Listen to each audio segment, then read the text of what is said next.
Hello, welcome to legal awareness web series. Legal awareness web series का ये 400वां episode है और आज के इस एपिसोड के लिए हमारे पास बहुत ही डिस्टिंग्विश्ड और स्पेशल गेस्ट हैं। Leading film actor Naseeruddin Shah. Naseeruddin Shah को बहुत से नेशनल अवार्ड्स मिले हैं, फिल्म फेयर अवार्ड मिले हैं, बहुत बड़ा नाम है वो फिल्म इंडस्ट्री का।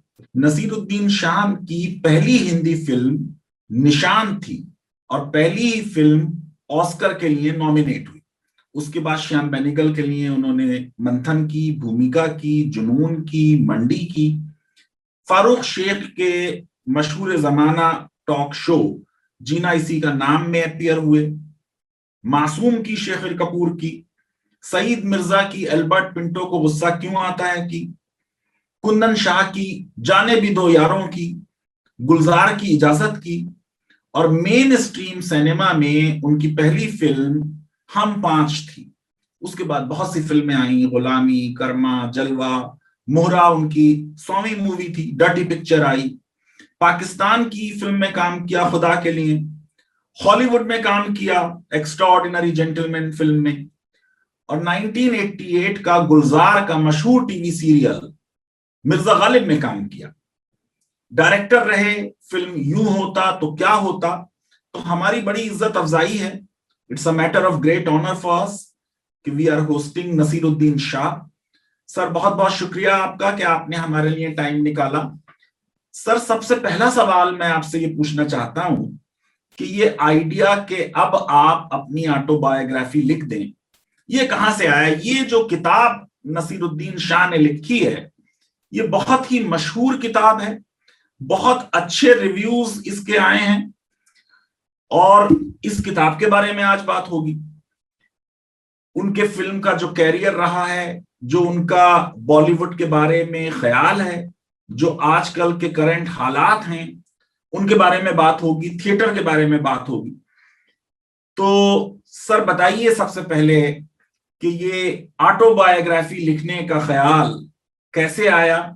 अक्सर जो फिल्म के सेलिब्रिटीज हैं उनके बारे में ये लोग कहते हैं कि घोस्ट राइटर्स उनकी किताबें लिख देते हैं। आपकी किताब के जिस तरह के रिव्यूज आए, सबने कहा कि बड़ा ऑनेस्ट डिस्क्रिप्शन आपने किया है। जमीरुद्दीन शाह साहब ने तो यहां तक कहा कि आप कुछ ज्यादा ही कैंडिड हो गए। तो सर बताइए कुछ, अपने किताब का आइडिया कैसे आपको आया? ज़मीर जो है वो अपनी पढ़ाई के बाद नेशनल डिफेंस एकेडमी गए और मैं अपनी पढ़ाई के बाद नेशनल स्कूल ऑफ ड्रामा गया। जी सर। तो ड्रामा करना मेरी सिफत है और डिसिप्लिन रखना उनकी। तो अगर वो अपनी आप बीती लिखते तो शायद वो हिचक जाते। लेकिन जैसा कि मैंने कहा कि मुझे कोई भी बात से शर्मिंदगी महसूस करने की या छुपाने की ज़रूरत महसूस नहीं। ज़ाहिर है कुछ ऐसी बातें होती हैं हर एक की ज़िंदगी में जो कभी किसी को नहीं बताई जाती, तो ऐसी बातें भी हैं। ऐसा नहीं है कि मैंने सब कुछ कह डाला है। लेकिन मुझे लगा कि अगर ये बात सफाई से ना कही जाए तो इसे कहने का फ़ायदा क्या, और इसी रूल के साथ में गया। अब ये किताब लिखने का ख्याल क्यों आया मुझे? इसलिए कि मैं प्राग में जिस फिल्म का आपने जिक्र किया, एक्स्ट्रॉर्डिनरी जेंटलमैन, उसकी शूटिंग कर रहा था।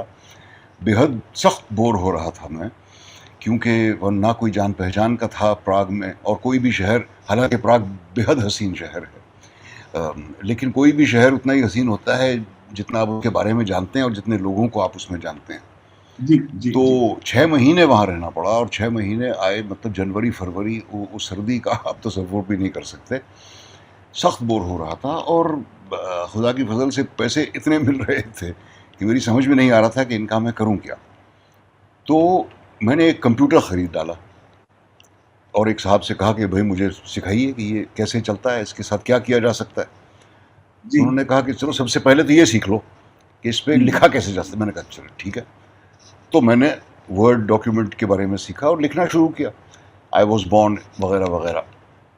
और जो 2 महीने मैं वहाँ था, बीच बीच में बहुत वक्त मिलता है हमें वैसे भी शूटिंग में, जो बात मुझे याद आती गई मैं लिखता गया, और ऐसा नहीं कि एक ही रवा में मैंने लिख डाला, ऐसा बिल्कुल नहीं है। 12 साल लगे जब से मैंने शुरू किया किताब के छपने तक। फिर मैं बोर हो जाता था क्योंकि लिखना मेरी डिसिप्लिन है नहीं और बड़ा मुश्किल काम है, और फिर कुछ 1 साल बाद मैं फिर उसको पढ़ता और फिर उसमें कुछ जोड़ देता। इस तरह ये सारी बातें, और फिर तायद करता गया अपने भाइयों से, ज़मीर और ज़हीर जो बड़े हैं सबसे, जी कि जी भाई जी। ऐसा हुआ था कि नहीं, तुम्हें याद है? कि वो सब हाँ यार बिल्कुल हमें याद है। बात तो सही है। और एक्टरों की बहुत ज़्यादा ऑटोबायोग्राफीज मैंने नहीं पढ़ी हैं, जो पढ़ी हैं वो मुझे बहुत ज़्यादा और कुछ लोग ये भी कहते हैं कि घोस्ट राइटिंग हो जाती है इन लोगों की, जैसे मैंने आपसे सवाल में भी पूछा था। वो तो खैर जी हाँ, वो तो होती ही है।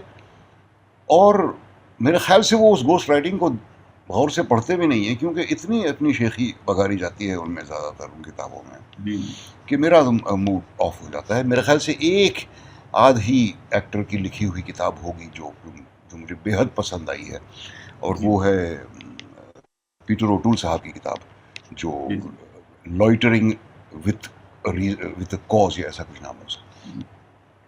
और मुझे ख्याल भी नहीं था कि कभी ये किताब बन जाएगी। मैं जो मुझे बातें याद आती गई मैं लिखता गया लिखता गया लिखता गया, तकरीबन 100 पेज लिख डाले। जी और जी। रामचंद्र गुहा से फिर मैंने एक दिन कहा कि भाई ज़रा ये पढ़ लें आप।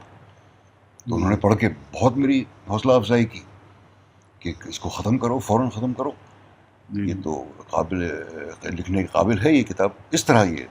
सर अब मेरा एक और सवाल है कि हॉलीवुड के जो सेलिब्रिटीज हैं वो एक पोजीशन लेते हैं, उनका कोई व्यू होता है, ओपिनियन होता है, उसको फ्रीली एक्सप्रेस कर देते हैं, लेकिन हमारी फिल्म इंडस्ट्री के जो सेलिब्रिटीज हैं वो सोशल और पॉलिटिकल इश्यूज पे आमतौर से खामोश रहना बेहतर समझते हैं। तो क्या वजह है जिसकी वजह से ये हमारे फिल्म इंडस्ट्री के सेलिब्रिटीज उतना नहीं बोल पाते? कुछ लैक ऑफ कन्विक्शन का मामला है, या कोई डर है, या कोई प्रोफेशनल और इकोनॉमिक रीजन है? बताइए सर। सहमे हुए हैं, और ऐसा था नहीं हमेशा से। जब इमरजेंसी डिक्लेयर हुई थी तो फिल्म इंडस्ट्री में देवानंद साहब ने पार्टी खड़ी की थी जो चल नहीं पाई, लेकिन कोशिश की थी, प्रोटेस्ट किए थे, अपनी आवाज़ उठाई थी सब ने मिलकर। किशोर कुमार साहब के बारे में तो मशहूर है कि उन्होंने जब इनकार किया था किसी जलसे में जाने तो उनके गाने जो थे वो बैन हो गए थे ऑल इंडिया रेडियो पर। फ़र्क कुछ नहीं पड़ा किशोर कुमार साहब को उससे, उनकी लोकप्रियता जो थी वो वैसी की वैसी रही। जी तो मालूम नहीं ये क्या ऐसी बात है जो इतना सहमा देती है इन लोगों को। बहुत कुछ खोने का डर रखते हैं मेरे ख्याल से, और जिस स्तर पर ये लोग कमाते हैं और जिस स्तर पर ये अपनी ज़िंदगियां बसर करते हैं, मैं तसव्वुर भी नहीं कर सकता कि कितना बड़ा नुकसान हो सकता है उनके साथ। लेकिन कभी तो अपने अकीदों के साथ खड़ा होना ज़रूरी होता है। बिल्कुल सर। अमेरिका में जो आपने मिसाल दी, अमेरिका में इंडिपेंडेंटली वॉइस करते हैं अपने ओपिनियंस की। मेरे ख्याल से इतनी पॉलिटिकली कंट्रोल्ड नहीं है वहाँ की फिल्म इंडस्ट्री जी कि एक आदमी खड़ा होके हेड ऑफ द स्टेट के बारे में भी अपनी ओपिनियन जाहिर कर सकता है, और उसको कोई फ़र्क नहीं पड़ेगा, उसका कोई ब्लैक लिस्ट नहीं होगा, ना उसे काम मिलना बंद हो जाएगा। ये ज़रूर होगा कि उस शख्स के सपोर्टर्स उसको नहीं पसंद करेंगे, लेकिन उसकी फिल्में देखने फिर भी जाएंगे। तो कहीं पर इन लोगों को भी अपने स्टैंडिंग में, अपनी क़ुव्वत पे, अपनी काबिलियत पे, और जो 25-30 साल इन्होंने मेहनत करके जो पोजीशन कमाई है उसको जस्टिफाई भी तो करना चाहिए। अब सर ये सुशांत सिंह के मामले पे आपसे राय जानना चाहेंगे, आप उसे कैसे देखते हैं? बड़ा स्पॉटलाइट में रहा। आपका सर क्या ख्याल है कि ये फिल्म इंडस्ट्री हमारी पॉलिटिकल क्लास के लिए क्यों इतनी इंपॉर्टेंट हो गई? मीडिया ने बहुत ज़्यादा उछाला मेरे ख्याल से। पॉलिटिकल क्लास उस बेचारे सुशांत के केस में बहुत ज़्यादा इंटरेस्टेड भी नहीं थी। ये मीडिया का कसूर है, मैं मानता हूँ।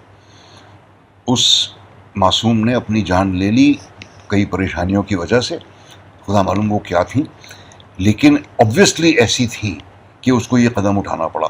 अब इसका जो तमाशा बनाया गया बाद में, और ये तो होता ही है फिल्म इंडस्ट्री में साहब, फिल्म इंडस्ट्री में क्या, मेन स्ट्रीम मीडिया में, कि कोई भी मौका हाथ से नहीं जाने देते, चाहे वो खुशी का मौका हो, चाहे वो सदमे का मौका हो, चाहे गम हो, चाहे वो ट्रेजेडी हो, चाहे किसी की पैदाइश हो, चाहे किसी की शादी हो, चाहे कोई एक्सीडेंट में घायल हो जाए, हर चीज को। सर एक चीज मैं आपसे ये भी पूछना चाहता हूं कि इतनी लंबी एसोसिएशन रही है आपकी फिल्म इंडस्ट्री से, इतने करीब से आपने देखा है कि ये बहुत सी आजकल जिंगोइस्टिक फिल्म्स बन रही हैं।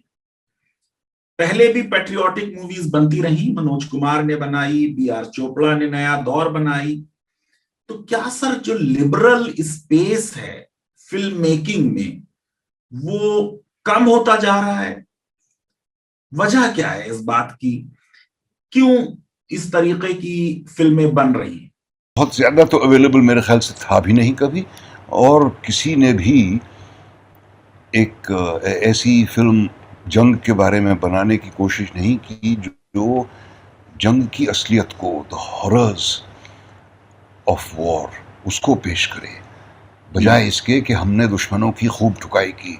और जो भी बनी है, जिंगोइस्टिक ही कहूंगा मैं मनोज कुमार साहब की फिल्मों को, आई एम सॉरी, बहुत उन्हें पसंद किया गया वगैरह वगैरह, और अच्छी नहीं हुई जरूर थी, लेकिन वो बेहद जिंगोइस्टिक फिल्में थी। और हकीकत भी जो फिल्म थी चेतन साहब की, जो एक यार्डस्टिक सी मानी जाती है, वो मेरे ख्याल से एक कंप्लीट वॉर फिल्म वो एक साल में, उसके बाद फरहान अख्तर ने बनाई थी जो मुझे बहुत ही बुरी लगी। फिर वही सारा मामला, दुश्मन जो है वो सिर्फ एक बदहैबत सा विलन ही हो सकता है, वो इंसान नहीं हो सकता। यही दिखाना इन फिल्मों का मकसद है। और आज तो ऐसा है कि आप जितनी एस्टेब्लिशमेंट के बारे में तालियां बजाएं, मेरे ख्याल से उतना ही ज़्यादा आपको आसानी होगी कोई भी फिल्म बनाने में। अगर आप ऐसी फिल्म बनाएं जिसमें दुश्मन के सिपाही भी इंसान जैसे दिखाए जाते हैं, मेरे ख्याल से आपको कोई बनाने नहीं देगा। सर एक चीज ये भी है कि अगर ये जो जिंगोइस्टिक मूवीज हैं इनको अगर दरकिनार भी कर दें, ह्यूमर जो है वो बड़ा सबवर्सिव कंटेंट नजर उसमें आ रहा है। तो आज के जो फिल्म मेकर्स हैं वो रिस्क नहीं ले पा रहे। आज लगता है पीके जैसी मूवी बनाना भी बहुत मुश्किल है। मेरे ख्याल से मुश्किल होगी। पीके क्या, मेरे ख्याल से जाने भी दो यारो जैसी फिल्म आज बनानी मुश्किल होगी। जी जी जी, कि कोई ना कोई उठ खड़ा होगा कि भाई ये तो मेरे ऊपर स्पूफ है, और जो महाभारत वाला जो सीन है वो तो आप कर ही नहीं सकेंगे। आज आपके ऊपर चढ़ाएंगे लोग और आपको जान से मार डालेंगे कि आप तो हिंदू धर्म की बेइज्जती कर रहे हैं। वैसा लगता है कि एक इंसान अपनी पर्सनल हैसियत में इस तरह की बात कह रहा है। लेकिन जैसा कि कुणाल कामरा कह चुके हैं कि पहले जो बातें 6 पैग पीने के बाद की जाती थी, अब वो सुबह की कॉफी के साथ की जाती हैं। सर थिएटर आपका फर्स्ट लव है और आप उसके बारे में हमेशा बात करते रहे हैं और परफॉर्म करते रहे हैं उसमें। तो कैसी इस वक्त थिएटर के हालात हैं देश में? क्या आपको लगता है कि जितना पॉपुलर ये बिग सिटीज में है उतना स्मॉल टाउन्स में और सिटीज में नहीं हो पाया? और अब ये जो एक नई चीज ओटीटी प्लेटफॉर्म आई है, क्या ये थिएटर को मासेस तक ले जाएगी?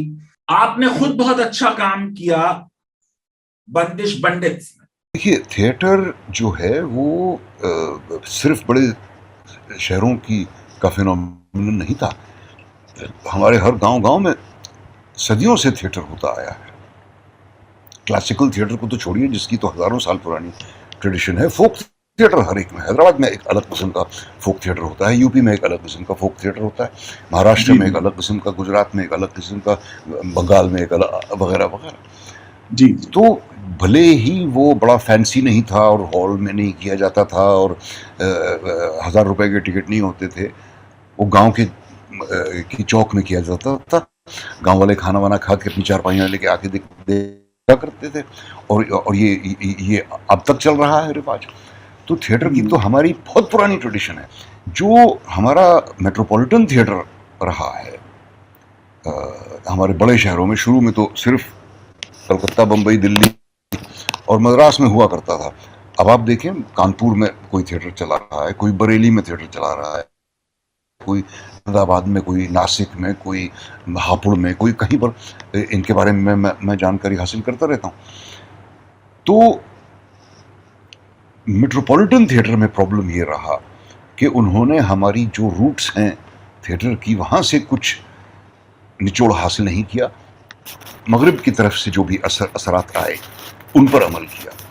एब्सर्डिस्ट थिएटर और एग्जिस्टेंशलिस्ट थिएटर और इस तरह की सारी चीज़ें जो वर्ल्ड वॉर्स के बाद लिखी गई थी, जब यूरोप बहुत बड़े ट्रॉमा से गुजर रहा था, और ये सारी बातें उस मनस्थिति की रिप्रेजेंटेटिव हैं। हमारे मुल्क में तो खुदा के फजल से कभी कोई इस तरह का अजाब आया नहीं है।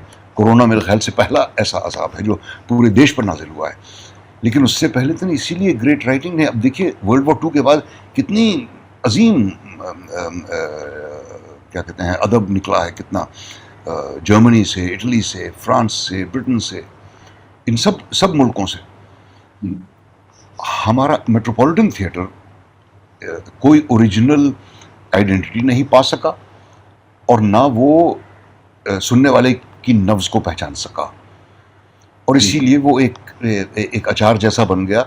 एक दौर था 70s में जब हिंदी ज़बान के तो बहुत कम लिखने वाले थे, एक मोहन राकेश साहब थे, और ज़बानों में थे, मराठी में ख़ास तौर से, जिनके ड्रामे अनुवाद किए जाते थे। हमें लगा कि ये एक दौर चल पड़ा है और ये आगे चलेगा, लेकिन अफसोस ये कि गिरीश कर्नाड, विजय तेंदुलकर, मोहन राकेश, अभी रंगाचार्य, बादल सरकार वगैरह, इनके कोई सक्सेसर्स नहीं आए।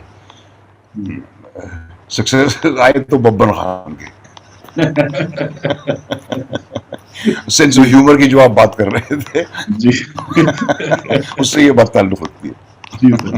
नसीरुद्दीन शाह से बहुत अच्छी गुफ्तगू हो रही है, आगे भी गुफ्तगू होगी आजकल के हालात पर, लव जिहाद लॉ पर, कम्युनलिज्म पर, पार्टीशन पर। हमारे इस प्रोग्राम को देखते रहिए, अगला हिस्सा इस इंटरव्यू का आप तक जल्द पहुंचेगा, इंतजार कीजिए। बहुत बहुत शुक्रिया, धन्यवाद। लीगल अवेयरनेस वेब सीरीज अगर आपको पसंद आती है तो मेरी रिक्वेस्ट है कि हमारे इस वीडियो को वाइडली शेयर करें, हमारे चैनल को सब्सक्राइब करें और बेल आइकन और लाइक जरूर क्लिक करें। बहुत बहुत शुक्रिया sir, thank you very much.